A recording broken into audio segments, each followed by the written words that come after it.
네, 그러면은 첫 번째 주제인 지난주 자산시장 한번 짚어볼 텐데요. 일단 월요일 날에 중국에서 LPR 우대금리 결정이 있었는데 사실 이게 중기물을 CPP를 이미 그 전주에 했기 때문에 인하를 역시나 이거는 이제 LPR은 거의 자동적으로 인합니다. 이러면은 그래서 이거를 내렸다고 해가지고 뭐 금리를 내렸으니까는 호재다 뭐 이렇게는 전혀 반응을 안 했고요. 오히려 지금 지난번도 그렇고 이번도 그렇고 LPR을 내릴 때 이제 연도물의 장단기를 좀 차별화되게 다루고 있습니다. 차별화되게 다루고 있는데 요 모습도 조금 이상하기는 해요. 왜냐하면은 정책적으로 쓸 수 있는 수단이 많으면 이렇게 차별화되게 안 하겠죠. 과감하게 하겠죠. 근데 이렇게 차별화된 정책이 나오는 거는 정책 수단이 적을 때 이러는 겁니다. 그래서 별로 좋아 보이는 모습은 아니다. 그렇게 보였고요. 그 다음에 중국의 부동산 업체들한테 특별 대출을 해줄 것이라는 소식이 나왔습니다. 그러니까는 지금 사실 이게 뭐 그냥 제가 이제 어디 나가면은 조금씩 말씀드리는 건데 중국 부동산에 대해 가지고서 좀 이상하다는 이야기를 많이 드려요. 그거는 좀 받는 제가 개인적으로 느낌이 다르기는 합니다. 뭐 이렇게 느낌이라고 하면 아예 뭐 네 느낌이 뭔데 이렇게 하실 수도 있는데, 근데 제가 지금까지 봐온 중국하고는 조금 다른 모습이기는 해요. 그래서 조금 우려스럽기는 하다라는 거고 숫자만 좀 말씀을 드리자면 중국 그 최근에 제가 아마 지난 목요일이었나요? 그 3프로 글로벌 라이브 나가가지고서 단일 이제 단일 자산 기준으로 중국 부동산이 제일 크다라고 말씀을 드렸던 바가 있는데 그게 이제 제가 뭐 조사를 해서 그런 자료는 아니고요. 골드만에서 최근에 자료가 나왔던데 그거를 보니까는 지금 중국 부동산이 여기 보시면은 네, 부동산이죠. 중국 부동산. 중국 부동산의 사이즈가 미국의 주식이나 채권보다 크다. 라는 거고요. 그러다 보니까 중국 부동산이 뭔가 문제가 생기면은 상당히 좀 심각한 글로벌에 작용을 할 수가 있겠죠.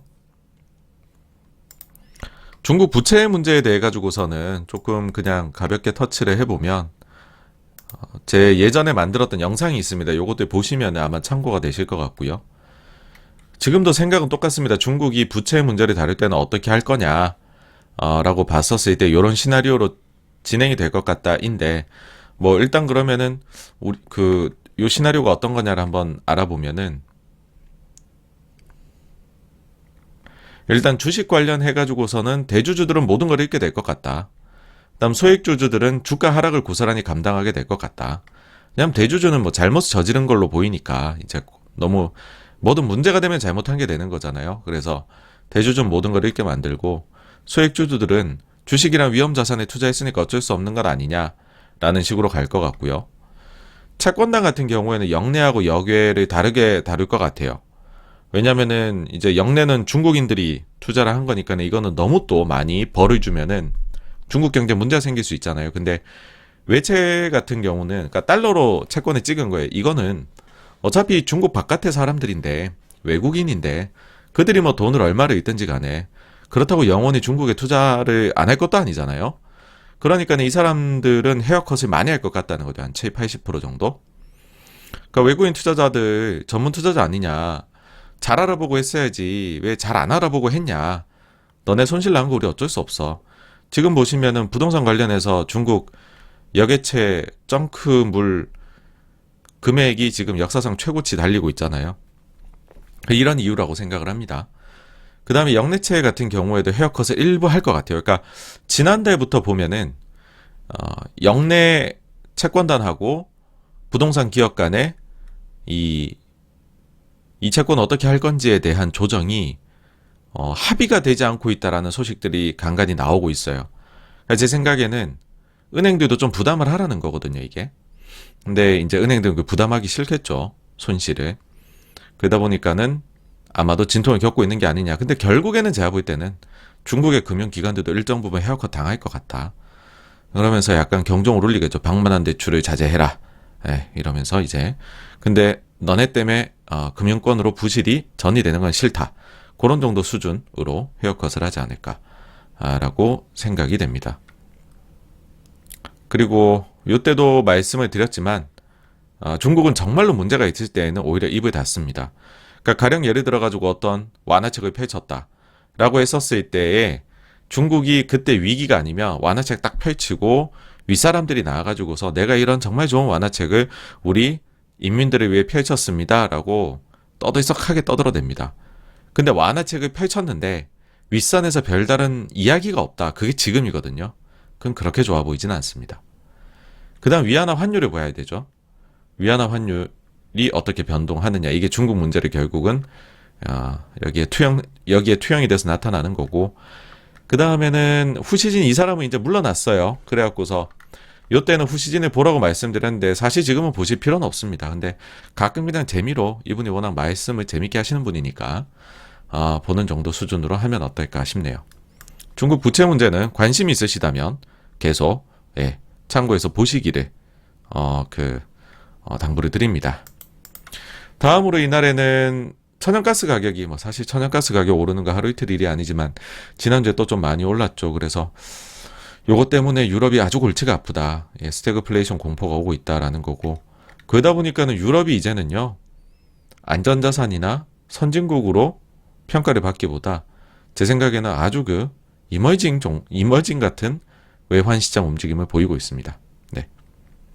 그래서 또 달러하고 페리티 1대1 깨고 내려갔었고요. 다음으로 사우디가 감산 가능성 언급을 했습니다. 사우디 석유 감산 가능성 언급.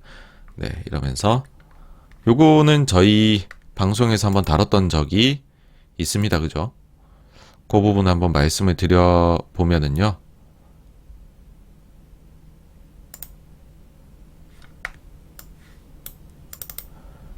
저희 8월 15일 날에 방송을 할 때 오펙에서 월간 보고서가 나왔는데 이 월간 보고서 내용을 제가 읽어보니까 특이한 내용이 있더라 그렇게 말씀을 드렸습니다. 그 특이한 내용이라는 게 여기 보시면은 초과 공급 초과에 대해 가지고서 우려를 이제 표명을 했고, 그 이제 요 표현입니다. 단어로 보면 요 서플러스라는 잉여라는 표현이 나오게 되면 제가 지금까지 오펙을 봤었을 때는 요게 나오면은 대체로 감산이 나왔었거든요. 그래가지고서 이제 가장 직전의 사례를 가져갔죠. 2019년도 12월.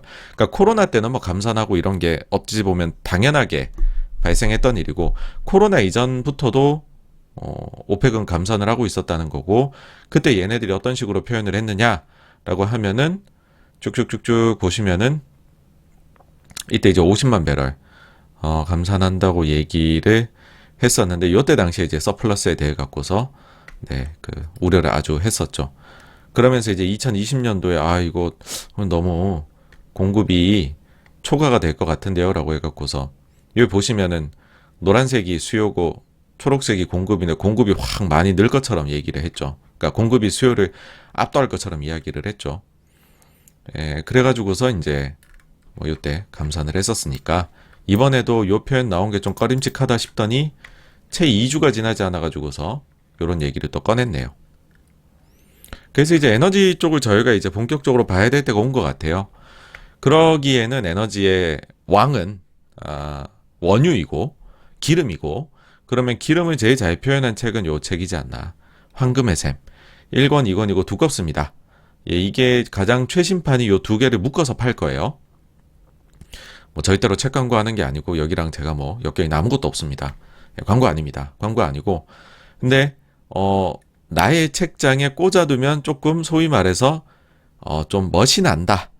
그렇게 할 수 있는 책입니다. 그래서 관심 있으시면은 두 개를 다 사서 넣으시면 좋을 것 같고, 아니시면은 제가 이제 관심을 가지는 범위는 여기입니다. 저희는 항상 이제 특별한 경우가 아니면 이렇게 두꺼운 책을 골랐을 때는 범위를 한정해 드립니다. 황금의 샘에서요 2권 1권, 2권 중에 2권에 5부 거기에 29장에서 34장, 그래서 331쪽에서 529쪽 정도 되는 200페이지가 채 안 됩니다. 그쵸? 200페이지가 채 안 되니까 요 정도 분량으로 해서 여기 내용에 집중해서 책을 한번 다뤄볼까 하고요. 요 내용이 뭐냐 하면 1차, 2차 오일 쇼크 기간입니다. 그때 당시에 어떤 일들이 있었나 거기에 대한 내용들입니다. 이거를 선정한 이유는 뭐 앞서도 좀 말씀을 드렸지만은 이런 기름이 정치 그리고 지정학적 위기하고 결합됐을 때 어떤 식으로 흘러갔는지에 대해서 우리가 이제 과거 사례가 있으니까 공부를 해보자는 거고요. 뭐 아주 그냥 브리프하게 말씀을 드리자면 이 많은 분들께서 1차, 2차 석유 파동에 대해서 야 그때 당시에 그 나쁜 놈들 저 중동에 있는 놈들이 말이야 갑자기 기름 막아가지고 하시는데 이게 뭐 그네들이 막 먹고 살기 힘들어서 기름값이 너무 낮아서 한 게 아니다라는 겁니다. 그러니까 중동은 좀 마인드가 다르다고 저는 생각을 하거든요. 요게 보시면은 첫 번째 1차 오일 쇼크입니다. 이때 당시에 유가 계속 이렇게 유지되다가 소위 말해서 유가가 낮질 않아요. 낮다기보다는 꾸준하게 안정적으로 유지되다가 팍 튕겨요. 그 다음에는 이때가 2차 오일 쇼크거든요. 이때도 보면 막 유가가 너무 낮아져서 중동 국가들이 먹고 살기 힘들어요라고 해서 카르텔에서 감산을 극적으로 이제 뭐 감산이 아니죠. 원유를 안 내보내겠다고 수출 안 하겠다고 하는 게 아니라 먹고 살만한데 근데 서구가 약점을 내비칠 때 얘네들은 보통 감산을 하더라고요. 그런 내용들입니다. 읽어보시면 재밌을 것 같고 다음 이제 23일 화요일 같은 경우에 미국하고 유럽의 PMI가 나왔습니다. 보시면은 유럽은 일단 부진해요. 일단 50 밑으로 내려가면 부진한 겁니다. 근데 뭐 독일이나 프랑스, 뭐 유럽 전체적으로 봐도 부진하게 나왔지만 예상보다 일부 잘 나왔다는 거죠. 못 나온 것도 있지만은 잘 나온 것도 있다. 반반 섞여 있다. 그래서 유럽의 숫자는 믹스드 넘버다라고 얘기를 하고 그 다음에 미국 같은 경우에는 형편없이 나왔어요. 서비스가 44.1이에요. 코로나 수준이죠. 근데 제가 놀란 거는 요 숫자를 보고 주가가 뛰더라고요, 많이. 그래서 정말 사람들이 침체를 기다리고 있구나. 침체가 오면 마치 인플레나 모든 게 해결될 것처럼 믿고 있구나. 이 숫자를 보면은 정말 놀라운 숫자거든요. 근데 저걸 보고서 긍정적으로 해석을 하는 걸 보면서 저는 솔직히 말씀드리면 경악했습니다.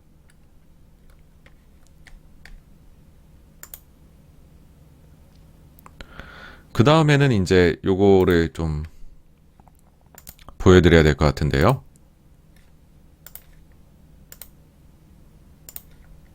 네. 그 이제 고용 서프라이즈 제가 이제 8월 6일에 방송했던 내용이네요. 이때 당시에 ISM 서비스업 지표가 조금 이상한 것 같다. 그런 얘기를 드렸어요. 뭐냐면 지난 코로나 때 보니까 ISM하고 마켓에서 집계하는 이제 제조, 비제조 지표가 나오는데 미국 같은 경우에 보면 제조업은 마켓하고 ISM이 발표하는 게 비슷하게 흘러가는데 방향성이나 절대 강도 정도가 서비스는 좀 다르게도 흘러가더라는 겁니다. 2020년 1월에는 똑같이 이제 50 초중반이었어요. 근데 2월 달에는 ISM 올라가요. 근데 생각해 보시면 2020년 2월 달이 코로나가 본격 퍼져나갈 때거든요. 근데 마켓에서는 실제로 50 이하로 기준선 아래라고 얘기를 했죠. 근데 여긴 오히려 1월 대비 올라갔죠. 3월 달이면요, 여러분들 주가가 최저점을 기록할 때였고, 그 다음에 글로벌 경기가 이때 완전히 얼어붙었던 시기였죠. 마켓은 이때 39.8이라 얘기를 하고 ISM은 52.5라고 얘기를 했습니다. 아직 우리는 팽창 중이야, 서비스업 경제가. 그래놓고 4월 가가지고 이게 내려갔죠. 그래서 ISM이 왜인지는 모르겠으나 서비스 쪽에서는 좀 집계에 문제가 있는 듯 하다라고 말씀을 드린 바가 있는데 최근에 7월에 그런 경향이 나타났다는 거죠. 나머지들은 다 감소를 하고 있어요. 그 다음에 마켓 같은 경우에 서비스 쪽이 47.3으로 내려왔단 말이죠. 그 전달까지는 비슷한 흐름을 보이다가 근데 서비스는 올라갔어요.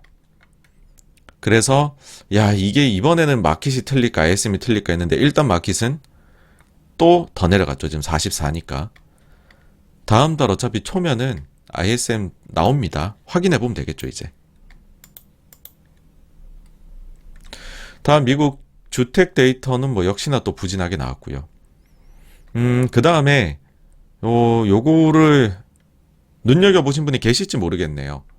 뭐냐 하면은 이 재할인율입니다. 미국 같은 그러니까 중앙은행들이 제로금리라든지요, 아니면은 그 QE 이런 것들은 사실 굉장히 이제 비전통적인 방법이다라고 얘기들이 많이 하죠. 그쵸?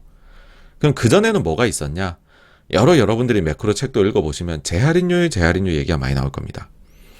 이 재할인율이라는 게 중앙은행하고 은행하고 그 사이에 있는 금리죠. 그쵸? 원래는 제로금리를 가기 전에, 제로금리 시대가 오기 전에는 재할인율을 건드려 가지고서 그 통화정책 가장 중요한 수단이 재할인율을 조절하는 것이었습니다. 근데 이제 금리가 제로까지 가니까 재할인율이고 뭐고 다 제로로 가버리잖아요. 그러니 이거를 더 이상 볼 필요가 없어졌었죠.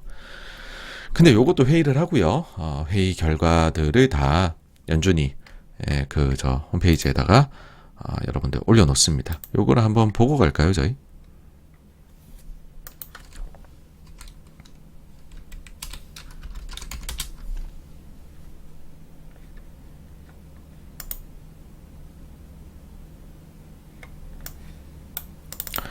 연준에 여기 들어가시면은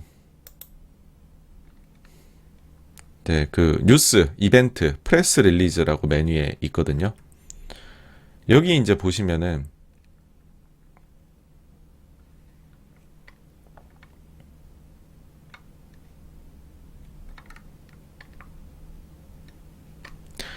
이 재할인율이죠, 그쵸? 여기에 대해 가지고서 자기네들의 그 의사록을 실어놨다라고 합니다. 그래서 이렇게 해서 클릭해서 들어가시면은 내용 길지가 않아요. 이 정도 하면 끝나면 3장짜리.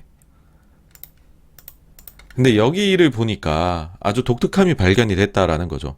7월에 이 할인율 결정을 할 때 100bp를 인상을 하자라는 의견이 있었다라는 겁니다. 그러니까 우리가 7월 FOMC 때 보면 전원이 75bp 인상으로 합의를 했고 그 뒤에 의사록이 나온 걸 보면은 투표권이 없는 사람들도 전원이 찬성을 해서 75bp 인상하자고 얘기를 했대라는 거죠. 근데 이 재할인율 할 때에는 100bp 인상하자는 말들도 있었다라는 겁니다. 지역이 어디냐라고 하니까 샌프란하고 미네아폴리스였대요. 샌프란, 제임스 블라드, 미네아폴리스, 닐 카시카리 요 두 사람이 이제 공식적으로 나온 겁니다. 요 지역이 최강매다 지금. 하여튼 좀 중간에 뭔 일이 있었는지 파월 의장이 열심히 설득을 했나 봐요. 두 사람들한테 야, 우리 FOMC 회의에서는 만장일치로 75로 하자. 어쨌든 75가 나왔습니다. 반대로 50을 하자는 사람도 있었어요. 에스더 조지 원래 매파였는데 요즘에 갈참이 돼서 그런지 아주 그 비둘기적 면모를 보이고 계시는데요. 여기는 50 하자라고 얘기를 했어요. 그래가지고서 이제 그 회의를 뭐 이렇게 50도 얘기가 있었다. 근데 어쨌든 75로 만장일치 이뤄냈는데, 그러니까 100을 주장한 사람도 있었다는 것 자체가 연준의 비둘기 피봇을 너무 우리가 일찍 생각한 것 아니냐라는 힌트를 좀 줄 수 있었던 이벤트였습니다, 이게. 그리고 기업으로 보면 포드 감원 이야기 계속 나왔던 거고요. 테슬라 또 가격 이제 자율주행 기능 올린다는 얘기 나왔고요. 다음으로 수요일로 가게 되면 미국의 내구재 수준은 부진했고요. 주택 데이터는 부진은 했으되 예상보다는 조금 나았습니다. 그 다음에 유가 요즘 봐야 되니까 개솔린 재고 보는데 예상보다는 적게 감소를 해서 하여튼 유가가 어쨌든 박스에 갇혀 있습니다. 더 내려가지도 않고 더 올라가지도 않고. 그리고 요날 이제 제일 뉴스가 됐던 거는 이거죠. 바이든 대통령이 학자금 요거 탕감을 하자. 그래서 레리 서머스나 이런 사람도 야 이러면은 인플레를 잡겠다는 거냐 이런 얘기 하는데, 어쨌든 지금 또 사실 이게 학자금은 원래 미국 분들 안 갚으시는 돈이잖아요. 그리고 트럼프 때부터 이거 계속 유예를 시켜줬었으니까 언젠가는 탕감 얘기가 나올 거라고 생각은 했는데 선거를 앞두고서 시기를 잡은 것이 아닌가 그렇게 생각을 합니다. 다음으로 우리나라 금통이 열렸는데 예상대로 25bp 인상 됐고요. 우리가 사실 금리 이게 우리가 결정할 수 있는 요소가 많이 없습니다. 미국 따라가는 수밖에 없죠. 미국이 좀 멈춰야 우리도 멈출 수 있는 거라 우리도 최대한 올리기는 싫으나 따라는 간다. 그래서 그게 그렇게 주식에 중요하진 않겠지만 부동산 쪽에는 아주 좀 크리티컬한 영향을 줄 것 같다. 늘 그런 생각이고요. 다음으로 목요일하고 금요일날에 홍콩 증시가 내리기만 하다 이틀은 좀 올랐어요. 대규모 이제 쇼스퀴즈 가능성이 언론에서 제기가 됐습니다. 상승지수 보시면 이틀 사이에 거의 한 5% 정도 상승을 했습니다. 지금 글로벌 증시 전체적으로 봤었을 때는 쇼스퀴즈가 거의 끝났어요. 근데 일부 증시에서는 남아있었고, 이제 제일 많이 남아있던 데가 중국 쪽. 근데 그쪽에서도 쇼스퀴즈가 이제 대규모로 진행이 되었다. 그래서 소위 말해 제가 볼 때 지금은 이제 뉴트럴이고 위든 아래든 방향을 잡으려고 하겠죠. 헤지펀드 같은 데에서는. 다음으로 이날 미국의 GDP 2차 속보치가 나왔는데 1차 속보치 대비 좀 많이 올라갔습니다. 0.3%포인트가 올라갔어요. 1차에서는 마이너스 0.9였는데 2차 속보치는 마이너스 0.6, 예상치 마이너스 0.7보다도 잘 나왔습니다. 이제 세부적으로는 어떠하냐라고 보게 되면 이제 사실 제일 많이 이끈 요소는 재고 기여예요. 재고 쪽에서 플러스 기여한 부분이 0.18입니다. 예, 0.3 중에서 0.18. 그러니까 재고의 마이너스 폭이 준 게 제일 컸다. 그 다음으로는 뭐가 있냐라고 하면 사실 뭐 이제 픽스드 인베스트먼트는 그렇게까지 크지는 않아요. 컨트리뷰션 쪽에서 보면. 근데 이제 개인 소비 지출이 조금 더 증가로 나왔다. 예, 그래가지고서 요 두 가지 요소가 크게 기여를 해가지고 0.3이 상향 리비전이 됐죠. 뭐 여기에 대한 개인적인 소회는 뭐 큰 느낌은 없었습니다. 왜냐면은 어차피 재고를 너무 사람들이 일회성으로 보고 있기 때문에 재고가 3분의 1을 끌어올린 요인인데 이거 뭐 그렇게까지 좋게 뭐 볼까 싶기도 하고, 또 잭슨홀이 중요하니까는 또 뭐 최종치까지 봐야 되겠죠. 그쵸? 다음으로 미국의 실업 데이터 나왔는데요. 실업 데이터 예상보다는 적게 나왔습니다. 다 예상보다는 신규나 연속 다 적게 나왔습니다. 많은 이게 매주간 나오는 거다 보니까는 보통 이제 4주 평균치로 보게 됩니다. 그 중에서도 지금은 저는 연속을 더 보시라고 말씀을 드리고 있고, 4주 평균 연속 실업수당 청구 건수는 계속해서 증가 중입니다. 그래서 몇몇 자료들에서 얘기하는 리세션을 이끌게 될 그런 좀 일정한 포인트에 거의 도달을 해가는 상황입니다. 다음으로 26일 금요일, 사실 뭐 여기까지가 의미가 없어요. 의미가 없는 게 잭슨홀이니까. 요즘 워낙 잭슨홀들 이렇게 보시니까. 근데 이제 금요일이 중요한데 일단은 좋게 시작을 했죠. 왜냐하면은 미국, 중국 사이에 좋은 얘기가 나왔습니다. 미국에 상장되어 있는 중국 기업들에 대해서 회계감사 합의가 임박했다라는 이야기가 나오면서 아니 미중 간에 또 좀 화해를 하나 봐라고 하면서, 또 최근에 중국 주식 쪽에서 쇼커버가 대량으로 들어오고 있다고 말씀드렸잖아요. 그래서 조금 괜찮았다. 근데 이제 다음으로 미국 PC 관련해서 데이터가 나왔는데 뭐 요거는 그렇게 좋게 보긴 어렵더라. 왜냐하면 일단 개인 소득 같은 경우에 예상보다 적게 나왔다라는 거고, 그러다 보니까 개인 소비 지출도 예상보다 적었다. 결국 미국은 지금 침체라는 얘기를 안 하려면 소비가 좋아야 됩니다. 그 다음에 물가 같은 경우에는 사실 이 격차가 크지를 않아요. 그러니까 이 말은 뭐냐면, 물론 낮게 나오면 좋죠. 인플레가 잡히니까. 근데 이제 PC를 본다고 얘기를 하지만, 연준에서는 PC를 더 중요하게 본다고 얘기를 하지만, 얘는 7월 달 거를 이제 8월 말에 발표하고, CPI는 7월 달 수치를 8월 초에 발표하니, 서로 간에 이제 뭐 약간씩의 기준 차이가 있는 거죠. 그 다음에 비중 차이가 있고, CPI 나오면 PC가 거의 나와요. 그래서 PC에 그렇게 마켓이 리액션을 하지 않습니다. 예, 거의 알고 있다라는 거죠. 편차가 별로 나질 않습니다. 네. 역시나 그래서 이제 좀 소득이나 소비 쪽이 좀 이런 게 부진한 게 좀 마음에 걸린다. 미시간 기대 인플레 같은 경우는 예상치보다 다 좀 떨어져서 요건 그나마 좀 연준이 한숨을 돌릴 수 있게 만드는 요소였고요.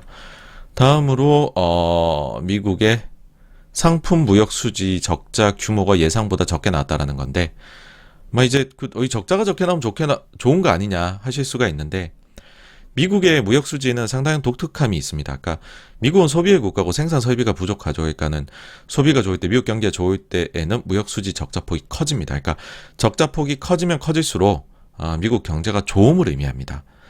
적자 폭이 적어지면 적어질수록 경제가 나빠짐을 의미하고요. 그래서 예상보다 적게 나온 거는 좋은 게 아닙니다. 수입이 전월 대비 3.5% 감소한 데 제일 크게 기인했다라고 얘기를 해요. 요거 엮어갖고 하나 말씀을 드리면 요건데요. 미국의 이제 3분기 GDP 예상치가 이렇게 보면 똑같아요. 전주에도 1.6% 예상치였고 이번 주도 1.6% 예상치인데 살짝 내려갔다가 올라왔죠. 그리고 세부 내용이 좀 달라졌어요. 세부 내용이 달라졌다는 게 요겁니다.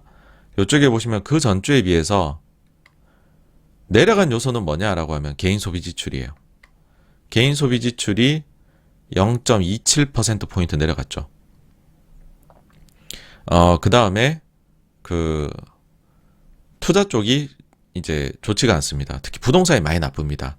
그러니까는 이제 주거용 부동산이 많이 나빠서 이거 혼자서만 지금 GDP를 16%포인트를 혼자 갉아먹고 있어요. 나머지 것들도 초기 예상치 대비해서 뭐 그렇게 특이함이 없습니다. 근데 지금 요 날에 요거 이제 무역 수지 나온 날이잖아요. 순수출 쪽이 어쨌든 이래서 무역 수지 적자 폭이 줄어들면 미국 GDP에는 긍정 기여가 돼요. 그래서 순수출이 무려 0.89%포인트의 긍정 기여를 할 예정입니다. 지금 예상치로 보면. 그래서 지금 그 전까지는 한마디로 순수출이나 정부 지출이나 아니면 재고 쪽에서 마이너스가 커서 이런 요인들은 좀 일회성적인데 얘네가 아니라 소비를 봐라, 소비는 좋지 않느냐라고 하면서 1, 2분기 GDP 마이너스 나온 거에 대해서 이유를 들었거든요.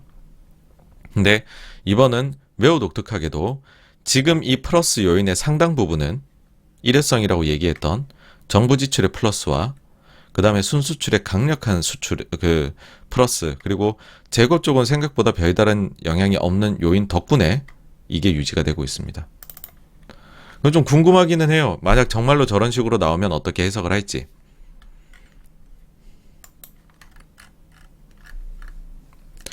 그 다음에는 잭슨홀 파월 연설 있기 좀 전에 유럽 쪽에서 하나의 소식이 들려왔었어요. 그때 그게 뭐냐면 로이터 유럽 쪽 얘기 언론에 흘러나오는 거는요, 보통 로이터를 통해서 나와요. 그래서 로이터를 보셔야 되는데, 로이터에서 무슨 얘기가 나왔느냐, FT에도 물론 나오죠. 예. 이제 75bp 인상 가능성이 있다. 사실 뭐 지금 유럽은 거의 뭐 스태그플레이션으로 빨려 들어가고 있는데, 100bp를 인상해도 이상하지가 않을 수도 있습니다. 지금의 인플레 나오는 거를 보면. 그래서 이제 한 노치 높이는 거죠. 50bp 정도 시장이 보고 있는 것 같은, 시장은 더 높게 보고 있죠, 사실. 시장은 이거 못 막을 거다라는 생각을 하니까 인플레 대비하려면 더 높여야 된다고 계속 프라이싱을 하는데, 어쨌든, 네, 이제 75bp 이야기. 기존에 50 정도로 봤는데 75로 지금 높였습니다, 사람들이. 얘기를 하고 있다. 예.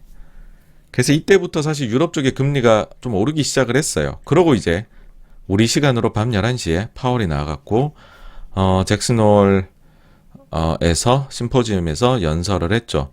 요게 되게 매파적이었고요. 결론적으로는 시장이 요거 때문에 급락을 했습니다. 요거는 뒤에서 자세하게 말씀을 드릴게요.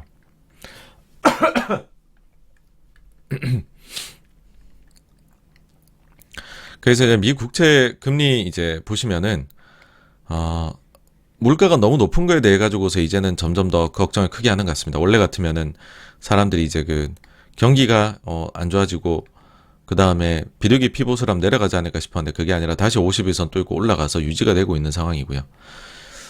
장단기 금리에 대해서는 제가 나중에 한 번 더 요거는 날을 잡고 말씀을 드릴 텐데요. 지금 장단기 금리 차가 사실 40bp 이상으로 막 벌어져서 거의 또 몇 주가 갔었잖아요. 그죠?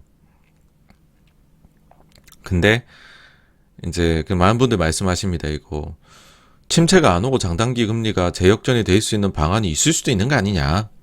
응? 그런 가능성도 대비해 둬야지라고 하시지만은 사실 미국의 역사상 그랬던 적이 한 번밖에 없기 때문에 사실 굉장히 낮은 그게 확률인데, 보통의 경우에는 장단기 금리가 의미 있게 벌어지고 난 뒤에 그게 다시 되돌려져서 재역전이 된 경우에는 이제 그렇게 될 거잖아요. 역전돼서 평생 가는 건 아니니까 재역전 되는 때가 올 거잖아요. 그거 한번 잘 보십시오. 공통된 특이점이 있습니다. 근데 그 점은 나중에 한번 엮어서 말씀을 드려보겠습니다. 근데 그게 결론적으로 말씀드리면 그게 정말 위험한 순간입니다.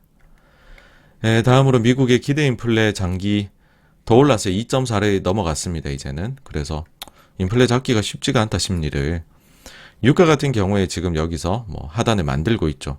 계속해서 감산한다는 얘기를 거의 매일매일 사우디나 아니면 이라크 시켜서 하기도 하고 얘기가 나오고 있습니다. 공급망이나 뭐 단기자금 별일 없었고요. 코로나 별거 없었고요. 주식형 펀드에선 돈 빠져나가고 있습니다. 이제 다시. 선진국, 신흥국 빠졌고 우린 좀 들어왔네요. 전주에 비해서는. 네. GDP 아까 말씀드렸고 다음 주에는 목요일에 업데이트가 됩니다. 총평은 심플합니다. 역시나 저는 뭐 생각이 똑같습니다. 네. 달라진 게 없고요.